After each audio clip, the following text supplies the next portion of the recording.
Hello everybody, welcome back to my YouTube channel. For this video, I'm going to be talking about all of the books that I read this year.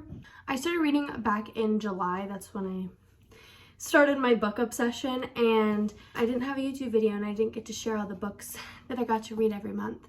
So I'm going to be sharing from July to October because I already did a November wrap up.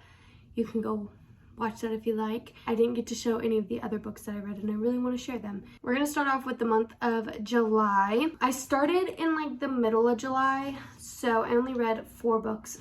The book that started this whole book obsession was The Love Hypothesis by Ali Hazelwood. I rated this book 4 stars. I thought it was such a cute rom-com. It was perfect. Whenever I used to read physical books, I only used to read mystery thrillers and I could never really get into them. And then I learned, oh my god, romance books is a thing because I always used to read romance on Wattpad. So after I got this, I was like, okay, I'm ready to start reading, and now I just read so many different things, which is so cool to me. I read It Happened One Summer by Tessa Bailey, which is the first book in the Bellinger sisters duology, and I rated this one 5 stars. Absolutely loved it. Piper and Brendan, amazing. And then I read Hook, Line, and Sinker, which is the second book, and I rated this one 4 stars. It wasn't as good, it just was super repetitive, but I still really did enjoy this. I'm going to talk about these books really quickly because there's so many books and I can't make an hour-long video of talking about these books, so sorry about that. And then I read Love Me or Miss Me by Dream Jordan. I have not heard one person talk about this. I got this at Dollar Tree for $1, so I was like, might as well. But it has 2 books in here and it's Hot Girl and Bad Boy. I rated this 2 stars. I did not like it. The writing was like not good to me at all, and the story just held no strength whatsoever. So, okay, now we're gonna be moving into August. I read 9 books in August, which is about the average that I usually read in a month. So the first book was Beach Read by Emily Henry.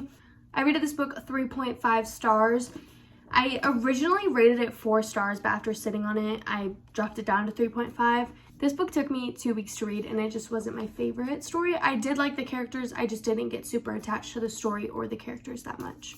And then I read Ugly Love by Colleen Hoover, which was a 5 star for me. Thinking back on it now, I'd probably drop it down to a 4.5, but it was a 5 star at that point. It made me cry, and books don't normally make me cry.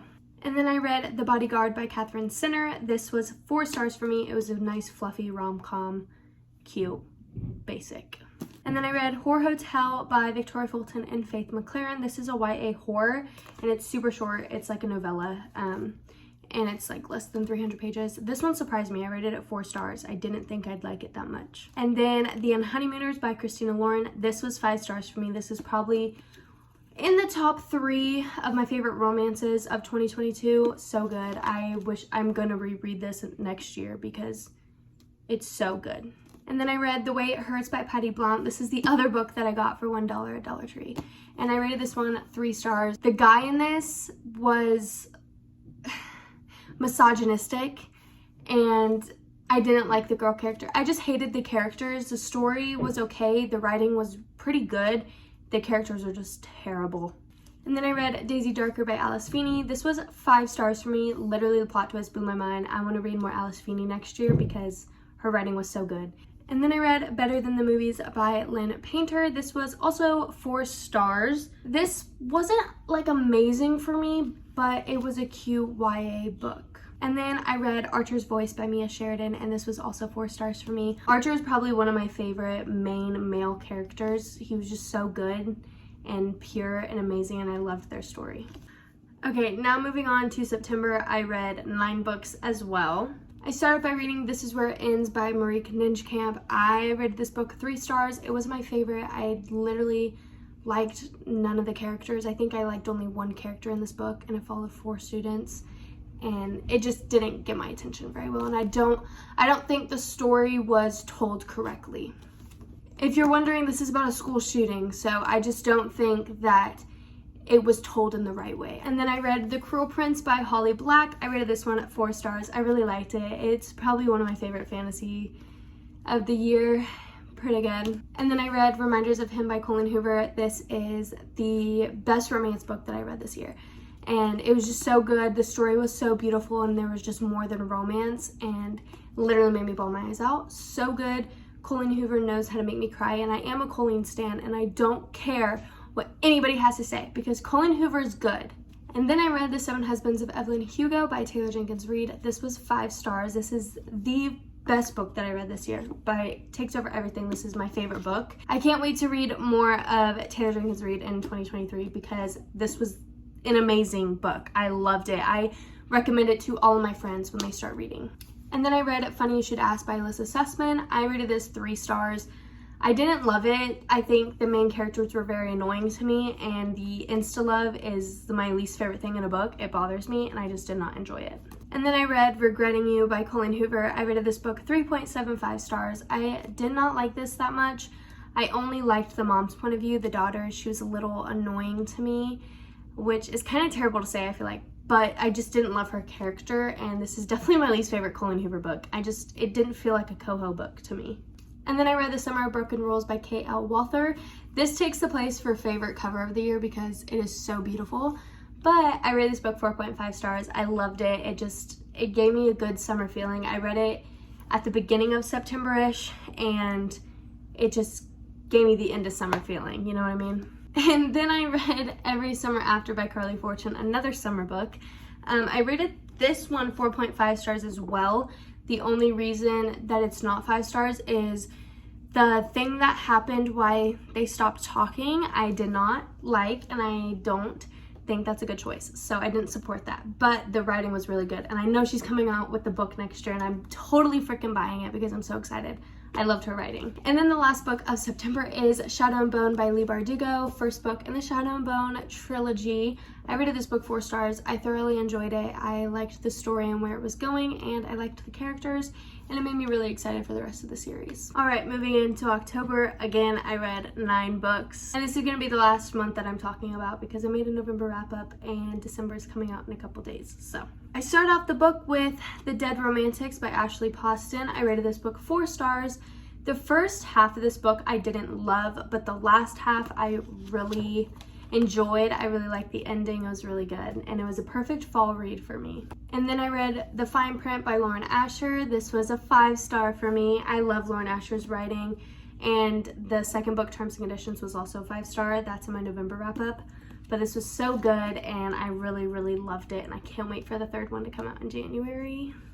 And then I read When You Get the Chance by Emma Lord, and I rated this book 3 stars. It wasn't my favorite because I felt like I was a 12-year-old reading this, and the main character felt like it was YA, but it felt younger than YA. Like it felt like it was for a younger audience. And then I read Love and Other Words by Christina Lauren. This was also 5 stars. I think I liked The Unhoneymooners more, but I loved this. Made me cry. This, compared to Every Summer After, this is it. This is the winner. If you're wondering which one to read, this is the winner. And then I read Dance of Thieves by Mary E. Pearson. This was a 4 star for me. It's not my favorite fantasy. It's a little confusing, and I honestly don't remember much of this book. I'd probably drop it down to 3.5. I was pretty disappointed in this. And then I read Fat Lady Fortune by Chloe Gong. This is a 5 star. This is probably my favorite fantasy book of the year. I know that this is part of a series. It's the first book in the series. It takes place after These Violent Delights duology, and then it goes to this, and this one follows a member of the Scarlet Gang, and it's so freaking good. It just made me feel so magical and like I was a part of a movie. It was so good. So good. And then I read The Hating Game by Sally Thorne. 4 stars for me. It was okay. I mean, it was a classic rom-com. Not as good as some other ones, but I mean, it's classic rom-com, enemies to lovers, so it was pretty good. The movie, though, was terrible. This was good, though. And then I read A Good Girl's Guide to Murder by Holly Jackson.